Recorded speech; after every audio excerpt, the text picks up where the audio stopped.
terme ya respect vraiment papa Mike parce que makambo ya bandi wana bitumbo Mike azo comme lelo ko benga Martin Fayulu marionnette muyibi ambongo na ye ezali biso nde to bandaki liboso ko tala capacité à président Félix Tshisekedi na ko tala Martin Fayulu ko bima candidat comme opposition biso to monaki malamu ezala président Félix Tshisekedi mais ba ve Mike Mukebai lokola baza batu oyo balinga na bango soki pe ndenge nini balandaka ko wana o bango balingaka mais lelo azongi na raison pour nous que biso droiture ya bitumba ezalaka droiture lelo azongi na raison.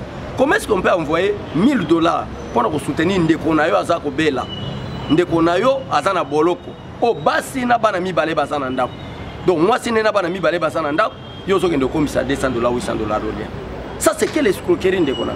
Ce n'est pas moi. Commentaire, le problème n'est pas Fayulu.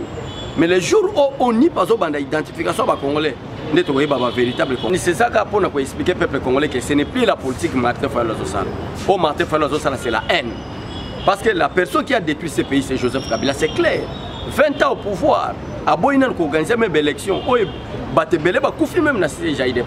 et Martin Fayulu qui ensemble na biso tant que ça là marche pour na sa peuple que Kabila nda bomimboka or que biso to comprendre les que Martin Fayulu qui complice n'enge caméra ça qui auprès il y a président de la République n'enge Martin Fayulu qui auprès opposition pour te pas contrôler opposition malamba ba position à IDPS na l'élection ko yandenge et bino le problème il faut cause à la constance na politique l'inconstance ne paye pas. Comment est-ce que les mêmes Fayulu qui étaient derrière Félix Tshisekedi dans le moment il y a rassemblement azalaki côté le régime il y a Kabila. Aujourd'hui, par quel miracle, après avoir chassé Kabila, Martin Fayulu a soutenu encore Kabila. C'est la raison pour laquelle nous avons ici Kolobete Azaki agent en renseignement contre le président Félix Tshisekedi. Kabila tout Congolais contre Kabila. C'est un mécanisme qui a changé dans la FCC. Mécanisme qui a changé. La coalition dans la FCC, c'est une coalition constitutionnelle. Même si Martin Fayulu était élu président de la République, il allait toujours chercher l'informateur pour aller identifier la majorité parlementaire. Parce que dans le régime, tout ça est un régime hybride. Ça bascule dès que le président de la République a obtenu la majorité parlementaire. Mais s'il n'obtient pas la majorité parlementaire, il y a des formules à remplir selon la Constitution. Et le jour où le président Félix Tshisekedi a fait remise du président Kabila, Kabila a fait qui est balou tout Kabila a fait qui est bon côté, a fait qui est constitution pour dire que la République sera gérée conformément au modèle de notre Constitution. Ça c'est l'article 78 qui impose au président de la République de nommer les membres du gouvernement en commençant du Premier ministre au sein de la majorité parlementaire. Mais nous, l'IDPS, nous n'avons que 52 députés. Même ensemble avec les caches, on n'a même pas obtenu même 200 députés. La chose à faire maintenant, c'est aller identifier la majorité parlementaire pour nous gouverner. D'ailleurs, il faut apprécier l'intelligence et la sagesse de président Félix Tshisekedi. Tant que tu as 8 ans à sa majorité parlementaire, tu as une coalition. Si vous êtes en cohabitation, vous êtes congolais, vous avez histoire et les cas entre le Mumba et Kasabo. C'est à cause de cohabitation. Le Premier ministre, c'est quoi au-dessus du chef de l'État? Et le chef de l'État, c'est quoi au-dessus du Premier ministre? Et pour ça, il faut qu'il y ait une coalition. Mais c'est ce que vous avez le quoi la majorité parlementaire. Vous avez une coalition. Question que vous avez une coalition. Papa jour Félix Tshisekedi. La République démocratique du Congo est la République à Grand Goloté. Il faut que revers pour le Fayulu Azali Grango. Ça c'est la République que l'IDPS a combattu pour le respect d'un état de droit. Alors, nous avons sa peuple congolais Fayulu Angoloté. Même nous avons leadership par les Martin Fayulu. Ça je vous dis la vérité. Ce que Félix Tshisekedi a dit, les gens ont postulé à Zwinga Bécholé face à Martin Fayulu. Je vous dis la vérité. Aucun jour Félix Tshisekedi a maté Parlement de vous. Aucun jour Félix Tshisekedi a salé sur Makambo Sala. Mais Félix Martin Fayulu comme on a dit, il a Parlement debout. Pour expliquer au peuple congolais, c'est la République des juges, c'est la République Oyo, justice et Fandi, l'école à Moutounyos. Donc Fayulu a aucun des lobbies d'ailleurs. L'information est claire, c'est pour demain Oyo. Martin Fayulu na Théodore Ngoyi bazali déjà convoqué à niveau à Paris parce que l'infraction est déjà consommée total ndenge marché. Mais bah oui que Fayulu azalaki na eka kayak azali avienda funda kité fait balancer invitation na mwana mboka Théodore Ngoyi. Ce que muto azoloba que Fayulu afundité pourquoi il y a une guerre entre Martin Fayulu na Mike Mukebai. Bati que escroquerie. Pourquoi Mike Mukebai a blongé lelo lamuka? Parce que Mike Mukebai a compris que nous en décidé à président Félix Tshisekedi. C'est Alexis Tamouemamba qui sera le président de la République. Et Zali Kopo Martin Fayulu au États-Unis, place à Zakola Lananda ou Yazaria Sorubero. et muta memi corruption na c'est remoti banda et yebani na mutu nyoso ba vidéo ezali ozolanda ndeko nanga. Alors Mike Mukeba a comprendre que en décidé à Félix Tshisekedi, c'est Alexis Tambwe Mwamba qui sera le président intérimaire. Dès qu'Alexis Tambwe Mwamba est le président intérimaire, ndé on a ba kosi Martin Fayulu to nommer premier ministre. Or que président intérimaire ako sala musala na été conformément à l'article 78, conformément à l'article 81, c'est-à-dire le président intérimaire ne peut pas composer la majorité parlementaire. Le président intérimaire ne peut pas nommer les membres du gouvernement. Il y a un objectif, l'organisation des élections. Maintenant, il y a un commissaire, premier ministre. Or que le président de la République intérimaire ne peut pas nommer le premier ministre. C'est la bassesse. C'est la bassesse. Ndekonanga nazo bisoto sala politique ya bassesse c'était. Et ça na niveau na bisoto ko sala makambo wana question wana na boy na pesa réponse. Bon ça na batu mususu faut ko éradiquer bango. Osomona biso ngana abe Chole na trésor Lumbu. Moi tu ba petite intimidation wana. Na yoka kutuma na sekara former. Il faut to contrôler kana école la formation. Il faut battre pas tout le monde parle mais azo battre parle à l'obani. Osomona mon frère. Tout le monde peut parler, mais tu parles de quoi? Est-ce qu'il y a des politiques? Bah, poser Martin Fayulu une question claire. Quel article de la Constitution que le président de la République a violé? D'abord, il faut savoir faire la différence entre ce qui se passe au Bengi Bongo et au Lobi Bongo Zanini. Nomination à juge, na violation de la Constitution. Poser Martin Fayulu, Ndekonanga ya source info, ya National Nixon. Quel article de la Constitution que le président de la République a violé? Il n'y en a pas. Quelle loi de la République que Félix Tshisekedi a volé? Il n'y en a pas. Alors, le problème est que la nomination, il y a un magistrat et violé l'article de la peuple qu'on a la calme. Félix Tshisekedi a béton. On a évité ça dans la déclaration. Il y a Adolphe Muzitu. Adolphe Muzitu a évité Martin Fayulu. Que Kabila longwa kala. Azali Bende, yonde mutozo revient à Kabila, biso to travailler na ye. Na évité Kabila. Mais n'appelle à informer le peuple congolais. Bozala. Na déclaration, il y a Adolphe Muzitu. C'est les oiseaux de même plumage. Les oiseaux de même plumage.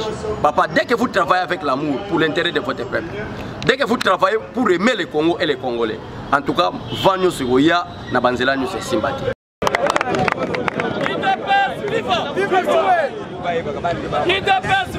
Viva la parole de Adolphe Muzitu à Martin Fayulu.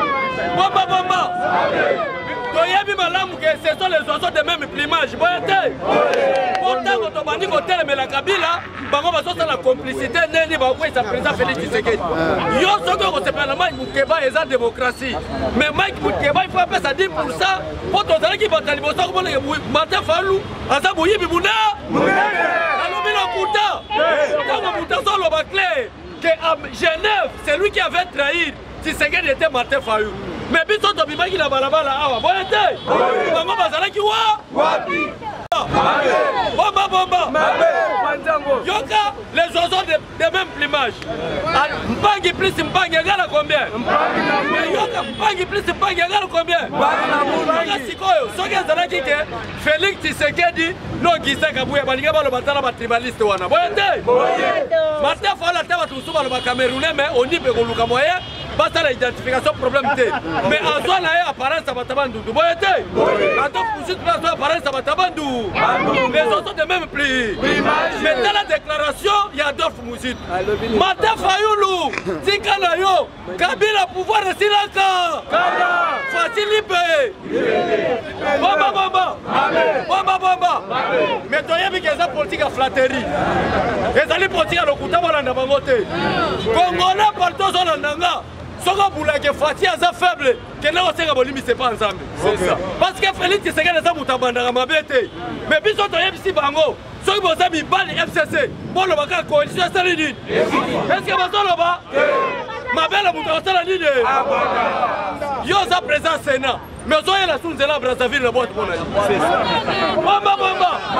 Bomba bomba. Ceux qui va lobby que n'importe quoi balai ko fele na kende na boîte la boîte na okufa pour Congo ezele. C'est ça. Mais président Sénat so na boîte. Nanzela Brazza. IDPS viva. Viva. Fatime. Mais nous devons aider le président de la République.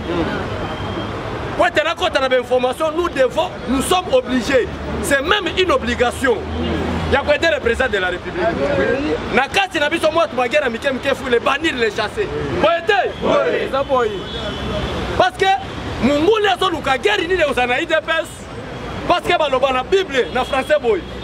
Quand le berger est frappé, les brebis seront dits. Boyete. Il y a moi zomo na place toyeb sakabino que en dehors de Félix jusqu'à présent, il n'y a aucun politicien qui peut parler pour l'intérêt général. C'est ça. Martin Paul a été pour 3 millions. Boyete, 3 millions. Mais c'est grâce à Moko. Lobby, Martin Fayoul n'a parlé de la justice. Martin Fayoul avez-vous des preuves que Félix Tshisekedi a violé la Constitution? Oui, j'ai des preuves prouvées. Mais ça, ce ne sont pas des preuves. Ou Moukamate to Moukamate. Est-ce que Bomba Lobby na Théodore Ngoy, né Martin Fayoul, n'a parlé de la justice. On ne bloque pas avec quelqu'un qui est intégré. Congolais, elle a révélé l'homme protégé. Na Lobby boy, Moutou Oyo Azane mo santo ayebi elokote. Bako selege makambu te. Bomba. Pourquoi c'est la Moutou makambu? Ezalo ko bimisi ba maloba malédiction. Tango maloba malédiction ane ko ya. Et que Simba était tout à la mire retour à l'expéditeur. Malheur à présent Félix Tshisekedi. Comment le destituer constitutionnellement pour qu'elle excite un moment comme président de la République? Maloba Mabe Martin Fayoulou. Et hier, et Luki Félix Tshisekedi, un homme honnête, un homme droit, et tout est dynamique. Retour à l'aller. Ils ont fallu tester. Conséquence, il a parlé de la justice. Est-ce que le président violait la Constitution? Moukamate.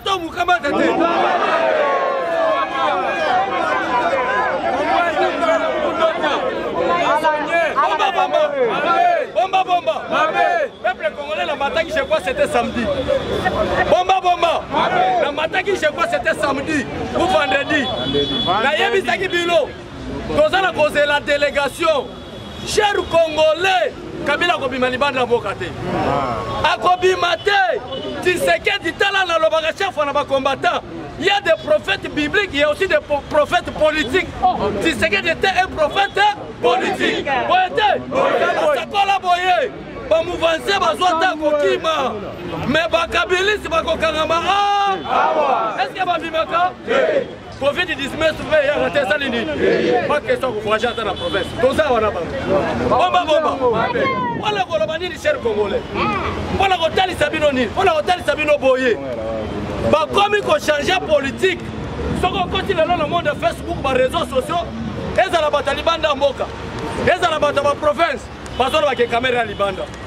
Je vous dis la vérité, voilà l'information à la télé. Caméra est le seul africain.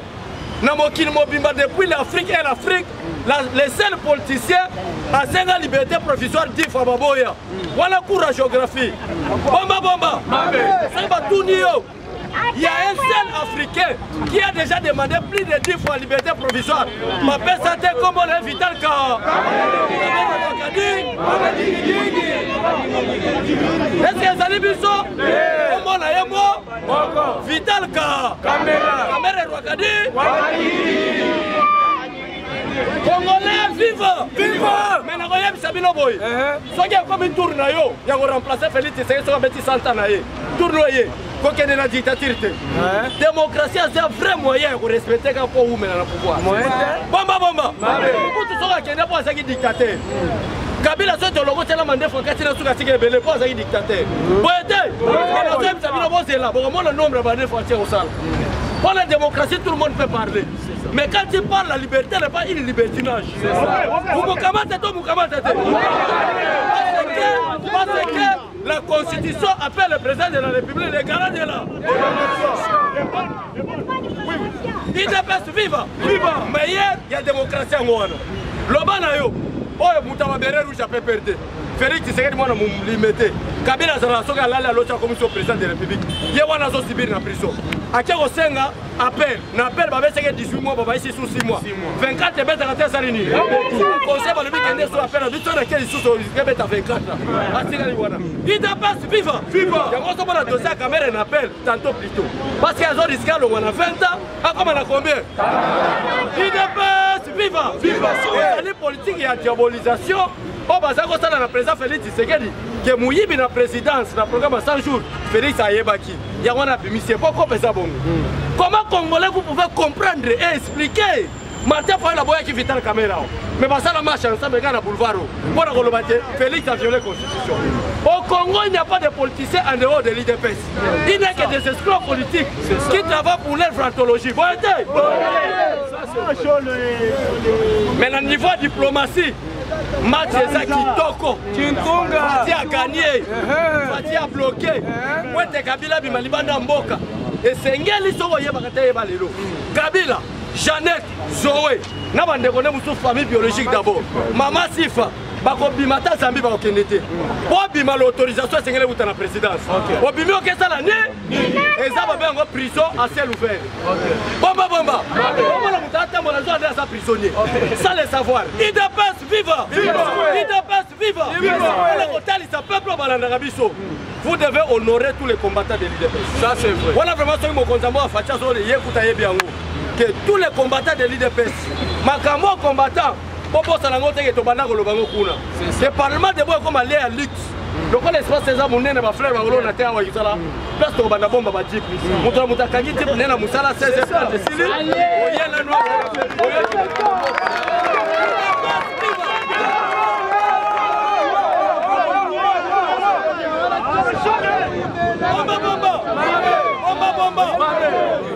Tozali bengrate makambo na zolo baba combattre à 10e minute ngo tozana sei bayebi ndenge bakupe zaki ya kotoboka boyete ilenga pouvoir bali ko ya maleme on tango pouvoir kolemba ego umela biso pe tosu article 70 alinéa combien lokola tozo kende na o babengi bongo identification de population mais nous allons appliquer l'article 70 alinéa 2 qui s'appelle le président reste en fonction jusqu'à l'installation du nouveau président la mère Menge Omala Papa Yakana en 2016 article 16 le président reste jusqu'à l'installation du nouveau président. Il y a une démocratie, c'est le respect, il y a principe. Bomba démocratie qui concerne le pouvoir de la démocratie parce que la démocratie c'est le respect des principes. Vous voulez les élections? Oh oui. L'identification de la population. Vous voulez l'élection? Oh oui. Donc changer la constitution parce que ma bengi biso République démocratique du Congo et c'est quel débat contradictoire ça. C'est ça. Kabila n'est pas le rôle basalo le français le anglais OK ça le kuta manka moi mayele bon libisaka. Donc il y a moi sabona ba longola ki article. Il y a Facha Rozo Isango. Donc on a voulu l'élection ça après maintenant. Après maintenant, c'est l'article 70 alinéa 2 où nous devons respecter la constitution. Le président doit rester en fonction. Ce qui est aussi là en 2030, l'État est ensemble. Il y a un union sur les politiciens. Guerre a Félix Tshisekedi. Parce qu'on a posé un dialogue avec un seul objectif. Ce qui est passé à 10 ans, à postuler tout le temps sur Moutoumoussis. Donc il y a un dialogue pesant à 10 ans. Et comme il a 2007, il y a un dialogue. Là c'est à l'ongwa qui a tiré la guitare. Bon, c'est la mission fait bon. Il dépasse viva. Le siège au Batumbaba. Septembre 2016, Bakalsina Batpoka Koyebisa Kabila, que l'élection est coquille. Et bon, on pouvoir repartir la ville va couper les battes. Matika n'a fait, constitution ont changé, ça n'a pas été pour être candidat président de la République, vous devez être de nationalité congolaise. Quelle est la lutte? Quelle est votre lutte par rapport au peuple congolais? Bomba. Prêt à reposer question à ma politicien. Poser question à ma politicien. La partie n'a pas au coup fait là, non. Parce qu'elle n'a pas au coup fait là, ma tébé. Oh, comme le président de la République, il y a un test de d'échange. Donc, combien va ça la nuit? Il faut respecter la mémoire de ma combattant. C'est ça. Tu sais dans le Bangaboy. Combattant partout aux Nanga. Mais il y a un enseignement, tu sais qu'il y a bien. Même si tu as qui est bakanyé na bimi. Nazali éroté. Les véritables héros à l'IDPS. Les hommes qui sont à Mabiri. Biso tu sais que na sanga na biso ba rescapé. Attends muni mutavi ba tokama ma okufa. l'IDPS viva. Les véritables héros muto intimidé. Bato ba kenda na sama sasa. Ouais. Pour ba kenda tina o ba bien en français sacrifice suprême. mais bamususu biso tokomi na sacrifice suprême te yango nalobi ke to respecte bahéros boye te Tshisekedi akufa mpona malaria akufa mpona maladi mpona lite mpo peuple abonga boye te nde yango akomi apati ya lelo Tshisekedi bamulumba héros national combien la liberté changer combo et ça demande dans la mission comment est-ce que toi la presse grâce à vous toi la presse sur le monde mais ceux qui m'ont appelé ça la responsabilité ma bé pour pas contribuer moi ma bé marié ba même besoin d'indépendance et ça si j'ai la besoin de mais c'est quelqu'un qui a lutté toute sa jeunesse 37 ans de lutte peuple congolais peut-être on comprend d'été mais pour un bout qu'on soit règlement d'intérêt à IDPS dans statut dans 52 lettres pages ok, nous avons ine, si le ministère intérieur. Basodan Zela. Les Akingambu. Il y a un peu de réconforter le Mutozawa. Ceux qui m'ont dit que je suis en la nonante. Je me suis dit 13 parlementaires parce que je suis mais la vie m'a fait. C'est-à-dire qu'il faut respecter les textes du parti. Tous les combattants sont égaux. Et ça là-bas, président Jean-Marc Kabou. Et ça là-bas, secrétaire général de l'IDPS. Nous sommes égaux par rapport à la liberté d'expression. Mais nous devons savoir que ce sont nos autorités. Vous êtes la force de l'IDPS. Mais nous avons un peuple congolais, partout aux alliés Awa, pour voir Félix Tshisekedi. Et c'est là où déjà pas ensemble, Donald Trump a eu clair dans Moki, à Kangi. Alors, il faut que vous ceux qui font formation militaire, l'État, s'il faut qu'il y ait des qui vivra neni fachake na kengakati mendengeni na linga yeba ke bangando baliaka bamisini kuna ndengeni na alinga ka yeba esika babomba ka bilongo mais à côté de bité soka ne bangando bazaka oh nana les autres travailler pour se protéger bango moko mais yango moni lelo to sali inane na ndambu Fachi a toujours chef de bazali basenga vérité des signes et quoi yana maite salini allez là Tamar na ko mettre les sous na lelo mais avant de continuer nous condamner ce qui se passe na Kasumbalesa puisque vous profitez au Seja Lobaki basala non Seja le bité que pour nous ça tracasserie na niveau de Bumbashi na Kasumbalesa batwana baza peuple congolais ceux qui baza IDPS bazali peuple congolais ne faut pas combattre ko ça bango tracasserie on irait baza étranger d'ailleurs base wana ba combattre bazala kati bazali na Kasumbalesa ba combattre bazate il faut qu'on protège bango d'aider na zolo bela le monsieur Oyo azali na auditorat militaire na niveau ya Likasi. Oyo azimu toka ya batu. Eza ya été ya Sami Zimbali a détourné ngo akena ngo porter disparu et puis ils ont menacé mukolo mutuka. Kebana yo kebana. Awa tozo kebisa Jean Lusembus. Tozo kebisa procureur ya Matete. Alande la monsieur Chekomba. Gabriel, criminel, il y a un coboto là, ma femme. Dossier, il faut Azal Oza.